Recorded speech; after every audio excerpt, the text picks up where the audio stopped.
Nakatakas man sa mga operatiba ng PNP SAF, hindi pa raw nakaalis ng Maguindanao ang teroristang si Basit Usman. Batay sa ulat na nakarating kay Maguindanao Governor Toto Mangudadatu, sugatan daw si Usman at palipat-lipat ngayon ang pinagtataguan. Live mula sa Awang sa Maguindanao, may report si Rafi Tima. Rafi?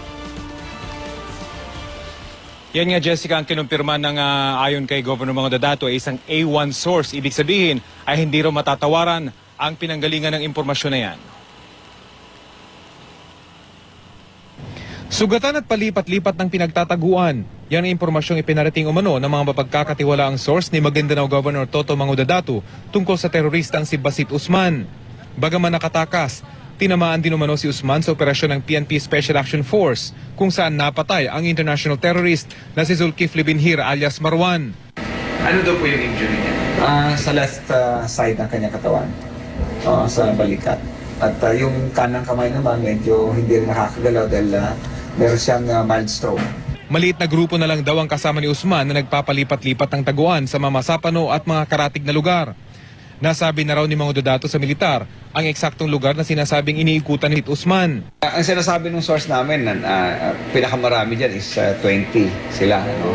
At pag nagpursige naman at nakipagtulungan itong ating mga kasama, tulad ng MI at yung kasundaluhan natin, posible makukuha yan eh. Ayon sa gobernador, 4 na buwan lang ang nakararaan na susundan na raw ng mga otoridad ang galaw ni Usman. Pero sa isang operasyon, anak lang daw pala ng terorista ang nasa loob ng isang bagong puting van na hinarang at nabaril ng mga sundalo. Yung movement ni Basit Usman, hindi lang dito sa, pati Jensen, pumupunta yan dito dyan. At saka marami kasing, yung extension ng buhok na buhok. So nagdi-disguise din? Nagdi-disguise, yeah. Ayon sa 6th Infantry Division na nakakasakop dito sa Maguindanao, mula nang ipag-utos ni Pangulong Aquino ang pagtugis kay Marwan, tuloy-tuloy na umano ang kanilang intelligence gathering operation sa kinaroroonan ng terorista. Pero para magtagumpay ang kanilang operasyon, hindi na raw muna sila magbibigay ng detalye ng kanilang nalalaman.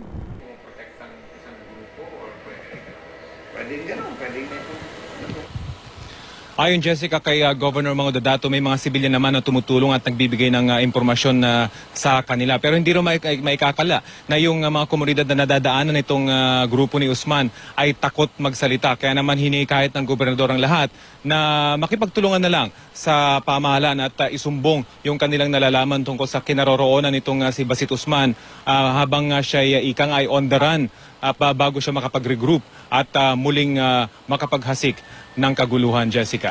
Rafi, binanggit ba ni Governor Mangudadatu kung paano niya nakalap itong mga impormasyong ito? Kanino nang galing yung mga impormasyon?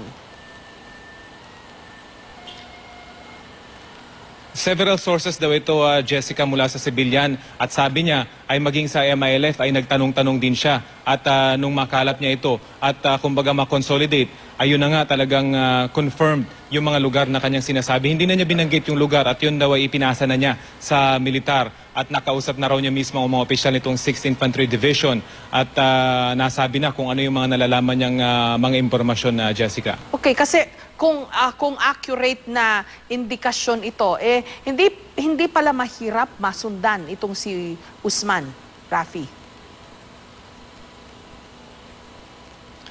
Yes, Jessica, bagamat liblib na lugar daw itong ginagalawan nitong si Basit Usman sa ngayon, swampy area ito at magkakalayo yung mga bahay, meron pa rin mga tao ito at kung may mga armadong gumagalaw dito, lalo na kung merong sugatan at kumbaga merong binubuhat o kaya na may inaalalayan, ay talagang makikita kagad ito ng mga civilian at ng mga farmers na nandun sa area. At dito raw sila nagre-rely, Jessica, ng impormasyon. Pero ganoon na nga, may mga komunidad at may mga grupo ng mga bahay na talagang hindi pa rin daw nagsasalita at takot.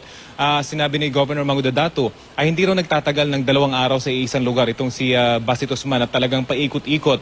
Bagamat sinabi niya wala daw posibleng walang kaugnayan yung nakuha naman nating impormasyon mula naman sa MILF na maya't maya ay may mga nai-encounter daw sila mga armado na grupo na gustong lumusot mula dyan sa Mamasapano patungo naman sa direksyon ng North Cotabato. ayon kay Governor Magdadato, hindi niya alam kung hanggang doon nakakalusot itong grupo o nakakaabot itong grupo ni Basit Osman. Pero ang tiyak daw ay gumagalaw ang grupong ito, Jessica. Okay, kasi pinanghahawakan ngayon ng gobyerno at ang mga nakarinig dun sa mga binanggit ni Chairman o ni Chief Negotiator Mohager Iqbal kahapon sa Senado na tutulong. Malinaw yon, in public sinabi, before national television, live pa na binanggit ni Chief Negotiator Iqbal yung kanilang commitment na tutulong sila sa pagtugis dito kay Usman. I would assume, Jessica, na talagang since ngayon tahimik yung MILF at maging itong militar sa kanilang nalalaman tungkol sa kinaroroonan ni Marwan na meron talagang effort to locate itong grupo nitong si Basit Osman dahil ika nga, ito yung pinaka-vulnerable na pagkakataon para dito sa grupong wanted na terorista dahil on the run sila at kung totoo talagang meron siyang sugat, ay kumbaga mababagal yung kanilang movement. Bukod daw kay Usman ay meron ding mga sugatan dun sa inner core, kumbaga, nitong grupo nitong si Basit Osman. So talagang medyo babagal yung kanilang movement. At dito nga, ayon kay Governor Magdadato, ay kumbaga chance na para mahabol itong grupong ito. At since tahimik kayo MILF at maging yung militar, ay asahan na raw, ayon na rin kay Governor Magdadato na talagang sana ay yung katahimikang ito ay magresulta na sa pagkakakuha dito kay Basit Osman na Jessica. Maraming salamat sa iyo at ingat kayo dyan, Rafi Tima.